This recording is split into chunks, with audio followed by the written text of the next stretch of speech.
अस्सलामुअलैकुम साथियों, उम्मीद करता हूँ आप सब लोग खैर खैरियत से होंगे। मैं हूँ डॉक्टर मोहम्मद कज़ाफ़ी और आप देख रहे हैं डॉक्टर मोहम्मद कज़ाफ़ी व्यूज़। उम्मीद करता हूँ कि आप हमें सपोर्ट करेंगे, लाइक करेंगे, शेयर करेंगे। मैं एक बहुत ही अच्छा टॉपिक आपके आगे प्रेजेंट कर रहा हूँ। टॉपिक का नाम मैं आपके आगे रख देता हूँ। उसका नाम है हाइपरटेंसिव प्यूटामिनल हेमाटोमा, यानी कि दिमाग का हीमाटोमा होता है। ये हाइपरटेंसिव प्यूटामिन एक एरिया है दिमाग में, सबको पता है। आपको पता है कि ये सिलसिला चल रहा है तमाम एक एजुकेशनल उर्दू ज़बान में, आसान ज़बान में जो कॉन्सेप्ट है वो हम पेश कर रहे हैं अपने उन साथियों के लिए जो समझते हैं कि उर्दू ज़बान में या हिंदी ज़बान में इसे समझ के हम ज़रा बेहतर अंडरस्टैंडिंग कर सकते हैं या हमें बेस लाइन अच्छी मिल सकती है। ये इम्तिहानात में और कॉन्फ्रेंसेस में और मतलब कि एक वीडियो सुनकर आप एक अच्छा सैर हासिल इंफॉर्मेशन आपको मिल सकती है। किताबों में भी बहुत कुछ है, डेफिनेटली हम भी कोशिश कर, हम किताबों से ही लाते हैं, लेकिन अपना ऐड हम ये करते हैं कि हम अपने पेशेंट का रेफरेंस डाल देते हैं जो कि हकीकत में हमारे अपने पेशेंट्स होते हैं। तो मैं आपके आगे इधर गुजारिश करने लगा हूँ एक मरीज़ के हवाले से। इसको हाइपरटेंसिव प्यूटामिन के एरिया में हीमाटोमा था। तो ये थे हमारे पास एक थी, माफ़ी चाहता हूँ, ये एक 52 साला ख़ातून थी जो कि डायबिटिक थी, हाइपरटेंसिव थी, ओबेस थी और उनको सडन अनसेट हुआ लेफ़्ट साइडेड वीकनेस का। लेफ़्ट साइड उनकी पूरी जो है वीक होना शुरू हो गई। वो हमारे पास लाई गई, उनका सीटी स्कैन किया गया तो हमें डेफिनेटली नज़र आया कि 2 सेंटीमीटर का राइट साइड पर बेसल गैंग्लिया इंट्रासेरेब्रल हीमाटोमा है। और जो है क्या कहते हैं, इनिशियली शुरू में हमने इनको कंजर्वेटिव ट्रीटमेंट यानी बग़ैर सर्जरी के ट्रीटमेंट के ऑप्शन पे चुना। वजह मैं आपके सामने रख दी कि 2 सेंटीमीटर, हमारा एक आइडिया यही होता है कि 1 सेंटीमीटर डीप हो और अगर मिड लाइन शिफ्ट कर रही है तो फिर हम ज़रूर सर्जिकली जाते हैं। और ये इंटरनेशनल रिकमेंडेशंस को भी फॉलो हमें करना बहुत ज़रूरी होता है, क्योंकि मैं बार बार अपनी वीडियो में जिक्र करता हूँ कि जहाँ हम काम करते हैं वहाँ लिटिगेशन बहुत ज़्यादा होती हैं इस वजह से। जबकि पाकिस्तान में लोग मुख्तलिफ़ आइडियाज़ लगा लेते हैं, उनके अपने एक्सपीरियंस भी होते हैं, वो भी इंटरनेशनल रूल्स को फॉलो करते हैं। अच्छा, आगे चलते हैं कि ये जो पेशेंट जो है इनको हमने कंजर्वेटिवली ट्रीट करने का प्लान किया। हमने इनको इंटेंसिव केयर यूनिट में शिफ्ट कर दिया और तकरीबन ये जो पेशेंट जो है वो थोड़ी सी लेथार्जिक हो गई और उनकी वीकनेस जो है वो बहुत बढ़ गई, मतलब लेफ़्ट साइड पे और भी बढ़ गई। अगले 5 दिनों में हमने उनका सीटी स्कैन दोबारा से किया तो हमें जो है आपके सामने है कि हमने बताया कि उनका वही ब्लीड बहुत बड़ा पड़ा था। अब आपसे मैं थोड़ा सा इधर बात करना चाहता हूँ इस पेशेंट के हवाले से।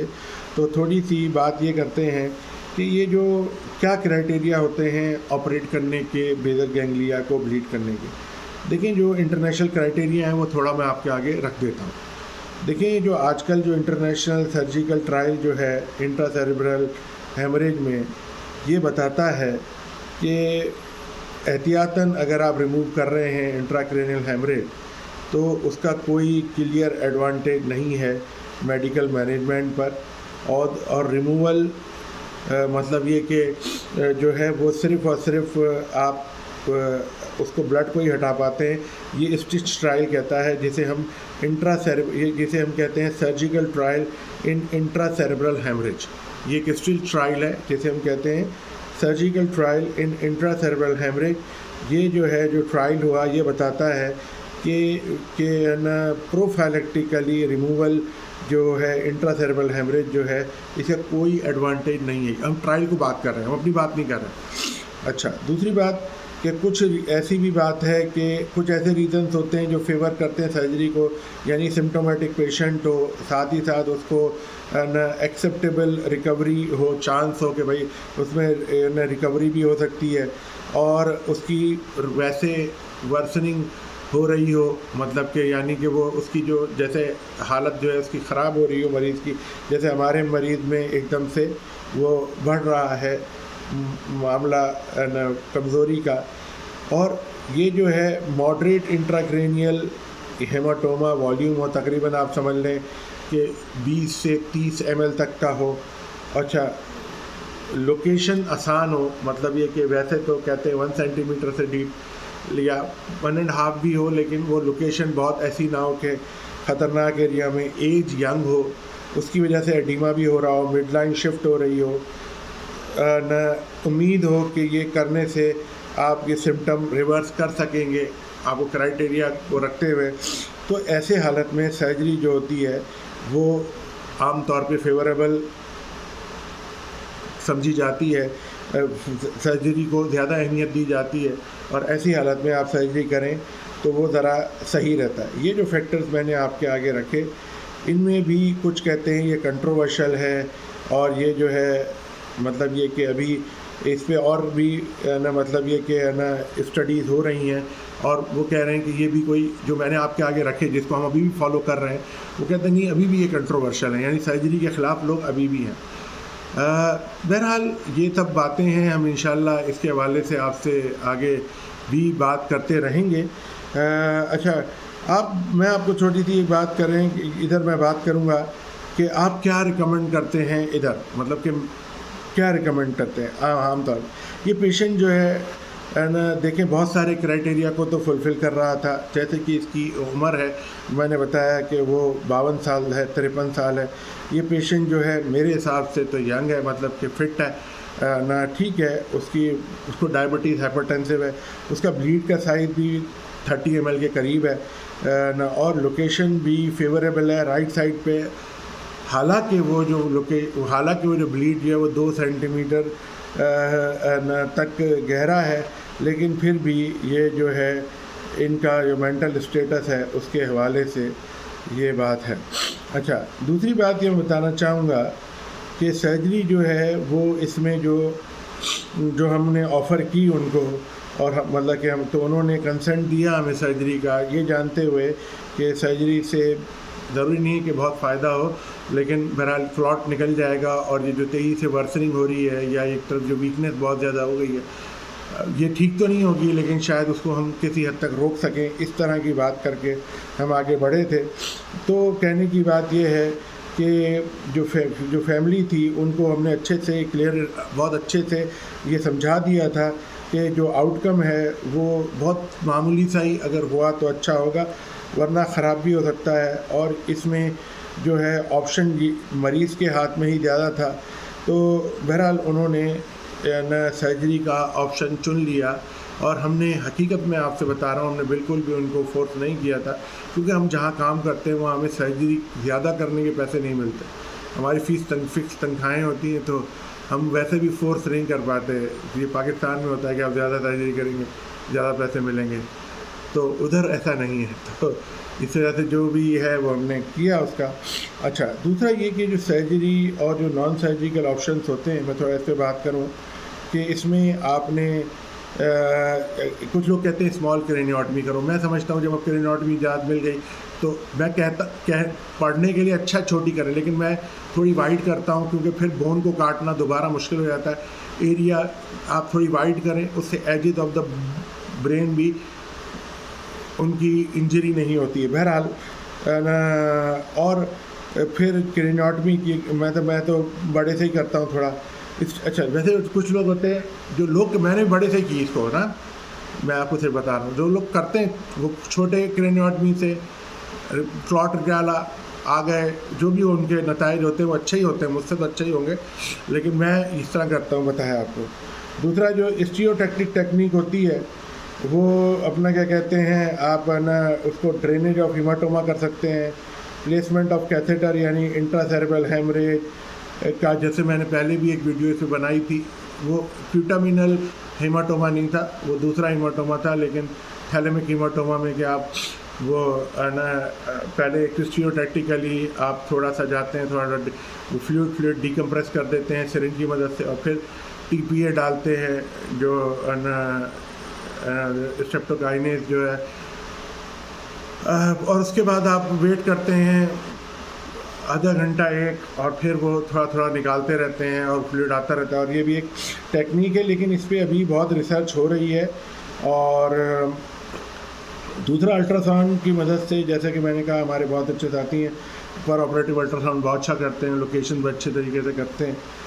तो वो उन्होंने अल्ट्रासाउंड की मदद से हम कभी कभी क्यूज़ा को भी इस्तेमाल कर सकते हैं इधर। ये थ्योरेटिकल है, मैंने यूज़ नहीं किया क्यूज़ा को, क्लॉट के लिए मैंने यूज़ नहीं किया आज तक। हमारे पास क्यूज़ा ज़रूर है, लेकिन मैंने क्यूज़ा के लिए क्यूज़ा को यूज़ नहीं किया, ये मैं आपको कन्फेस कर रहा हूँ। क्यूज़ा को हमने यूज़ किया है ये दूसरे ट्यूमर्स के लिए, लेकिन ब्लीड के लिए नहीं। लेकिन इस पर रिसर्च पेपर आ चुके हैं और लोग कर रहे हैं। दूसरा, जो एक्सपेक्टेड आउटकम होता है इस हर ऑप्शन में, ये बहुत ही ज़्यादा बड़ा डिफरेंस तो नहीं है, क्योंकि वो जो मेजर इंजरी इतनी बड़ी होती है कि जो आप प्राइमरी इंजरी से तो नहीं बचा सकते ना, आप सेकेंडरी इंजरी से बचा सकते हो, पेनिमरा को, इसको सर्जरी की मदद से। लेकिन वो भी इतने ज़्यादा, मतलब ये कि नताइज इतने फ्रैंक नहीं होते। फ्रैंक का मतलब होता है कि वाज़े नहीं होते, आप देख नहीं पाते उनको, आप उनको अप्रिशिएट नहीं कर पाते, आप उनको महसूस नहीं कर पाते। मरीज़ भी नहीं कहता कि हाँ ये क्योंकि जिसको एक लेफ़्ट साइड वीकनेस हो गई है बहुत ज़्यादा, अब वो क्या कहेगा कि मैं, मतलब ये कि कम है ज़्यादा, वो तो वीक ही वो वीक बताएगा। बहुत ज़्यादा इंटेलिजेंट, इंटेलेक्चुअल इस हालत में तो नहीं हो सकता मरीज़, ये थोड़ा सा हमें अंडरस्टैंड करना चाहिए।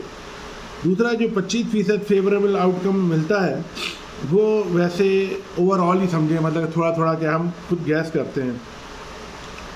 अच्छा, एब्सोल्यूट डिफरेंस जो है वो यही है कि आप सर्जरी जब करते हैं और न सिर्फ ऑब्ज़र्व करते हैं, तो स्टिच ट्रायल तो बहुत ज़्यादा फ़र्क नहीं बताता। बहरहाल वो, अब स्टिच ट्रायल क्यों नहीं बताता, अब ये बहुत बड़ा एक ट्रायल है, और इस तरह के मरीज़ होते हैं, वो हम भी कोई बहुत ज़्यादा उसमें अब शौकीन नहीं रहे, क्योंकि वो मतलब कि छुटपन से वेरी यंग उस न्यूरोसर्जन थे, तो भी इतना लोग एडवाइस करते थे कि ना ही करो। अच्छा, साथ साथ इसमें जो डिफरेंशियल डायग्नोसिस है, उसमें जो है ये हो सकता है कि ये ना हो, ये स्वेलिंग एडिमा हो, इन्फेक्शन हो, स्ट्रोक हो, सीजर्स हो, मेटाबॉलिक डिटीरिएशन हो, इन्फेक्शन है, मेडिकेशन के साइड इफ़ेक्ट हैं, एंडोक्राइनोपैथी है, ये तमाम चीज़ें हो सकती हैं। अच्छा, दूसरी बात मैं आपसे बताऊं कि आप इसमें जो मैनेजमेंट है वो क्या है। जैसे देखें, पोस्ट ऑपरेटिवली मैनेजमेंट की बात कर रहा हूँ। ऑपरेटिव मैनेजमेंट तो मैंने बताया कि आपने कैसे किया और ऑप्शंस क्या हैं। ये इसकी वीडियोस, अगर आपका इंटरेस्ट हो तो मैंने पिछली वीडियोस में भी किया हुआ है, आप देखिएगा मेरी वीडियो। क्योंकि ये प्यूटामिनल था तो थोड़ा सा मैंने आपसे बात करना चाहिए कि ये प्यूटामिनल को हम कैसे बात कर सकते हैं। अच्छा, दूसरी बात ये मैं बताना चाह रहा था कि ये जो ना, इसमें आप ये देखें कि जब आपने कंप्लीट रिजोल्यूशन कर लिया तो मिड लाइन शिफ्ट का मसला तो हल हो गया, और ना आपको जो है वैसे तो कोई और वजह हो, इंट्राक्रेनियल हाइपरटेंशन होने की, कोई हाइड्रोकेफलस हो गया और इंटरवेंट्रल ब्लीड हो, तो आप एड्रेस करेंगे और वेंट्रिकुलोस्टमी डालेंगे या जो भी ट्रीटमेंट की ज़रूरत है वो करेंगे, वरना कोई और, तो उसको आपने लुक आफ्टर करना है और उसको देखना ज़रूरी है।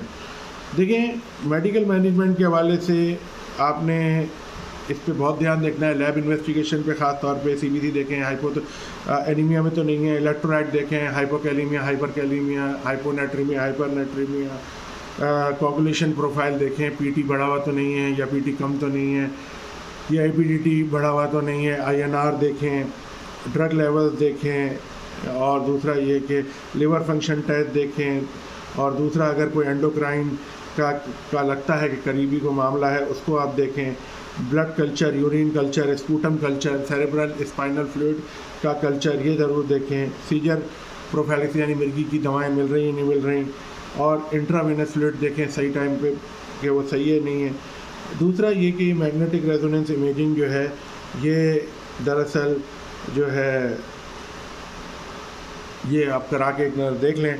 मैं उम्मीद करता हूँ ये वीडियो मैंने बहुत ज़्यादा, क्योंकि पहले भी इस तरह की मैं कर चुका हूँ, ये प्यूटामिन के हवाले से मैं थोड़ी सी बात करनी थी कि इसको किस तरह से, को बहुत अलग तो नहीं है, तो कुछ लोगों के लिए मैंने कहा एक सिलसिला चल रहा है तो छोटी चीज़ को छोड़ा ना जाए। उम्मीद करता हूँ कि आप लाइक करेंगे, सब्सक्राइब करेंगे और हमें पसंद करेंगे।